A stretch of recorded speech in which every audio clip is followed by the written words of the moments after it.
కొత్తగా రేషన్ కార్డులకు దరఖాస్తు చేసుకున్న వారికి ప్రభుత్వం గుడ్ న్యూస్ చెప్పింది.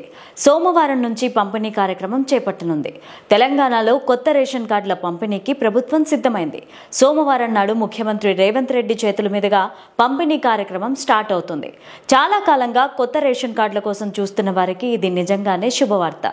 తెలంగాణలో కొత్తగా 2.5 లక్షల కొత్త కార్డుల పంపిణీ చేయనుంది ప్రభుత్వం. అంటే 11.5 లక్షల మందికి లబ్ధి చేకూరనుంది.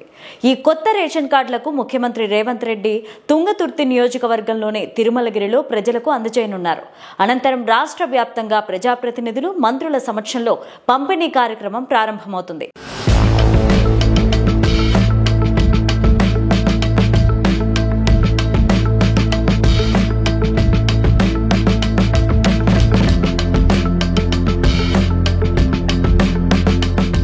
తెలంగాణ రాష్ట్రం ఏర్పాటైన తర్వాత జరుగుతున్న అతిపెద్ద కార్డుల పంపిణీ కార్యక్రమం ఇది. ఇప్పటి వరకు కొత్త రేషన్ కార్డులు ఇచ్చింది లేదు. 10 ఏళ్ల నుంచి కొత్త రేషన్ కార్డులు మంజూరు చేయకపోవడంతో ఈసారి భారీగానే దరఖాస్తులు కూడా వచ్చాయి. వాటిని జిల్లాల స్థాయిలో సమీక్షించి అర్హుల వడపోత చేపట్టారు. అర్హులైన వారికి మాత్రమే రేషన్ కార్డులు ఇచ్చేలాగా చర్యలు తీసుకుంటున్నారు. తెలంగాణలోని నివాసం, ఆదాయ స్థాయి, కుటుంబ సభ్యుల వివరాలు, ఆధార్ లింకు వంటి అంశాలు పరిగణలోనికి తీసుకుంటున్నారు. ఇప్పటి వరకు రేషన్ కార్డులపైన పురుషుల పేర్లు యజమానులుగా ఉండేవి. ఈసారి మాత్రం స్త్రీలను యజమానులుగా చూపిస్తూ కార్డులు తీసుకొస్తున్నారు. కొత్తగా మంజూరు చేసిన రేషన్ కార్డులతో మొత్తం కార్డుల సంఖ్య 94.72 లక్షలకు చేరుకోనుంది. మొత్తంగా 3.14 కోట్ల మంది ప్రజలకు ప్రయోజనం చేకూరనుంది.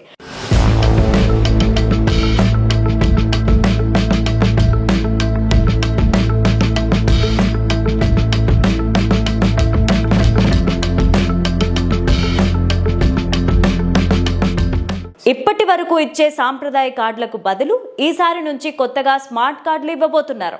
ఇందులో ఆధునిక ఫీచర్లు ఉన్నాయి. వీటిపైన QR కోడ్ ఉంటుంది. దాన్ని స్కాన్ చేస్తే ఆ కార్డులో ఉన్న కుటుంబ సభ్యుల పేర్లు, రేషన్ డీలర్ వివరాలు అన్నీ చూపిస్తాయి. ఇప్పటికి వచ్చే కార్డులు ATM కార్డులు పరిమాణంలో ఉంటుంది. 6 గ్యారంటీల్లో ఒకటి ఇది.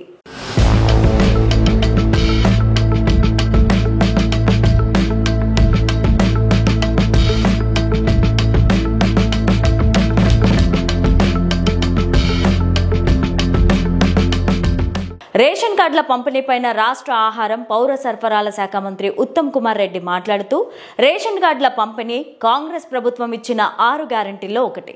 పేదలకు ఆహార భద్రత కల్పించే దిశగా ఒక సంచలనాత్మక నిర్ణయం ఇది. అర్హత కలిగిన ప్రతి కుటుంబానికి రేషన్ కార్డు అందేలాగా చూస్తున్నాం. పూర్తి పారదర్శకతతో అవినీతి రహిత విధానాన్ని కూడా అనుసరించి కార్డులు అందజేస్తున్నాం.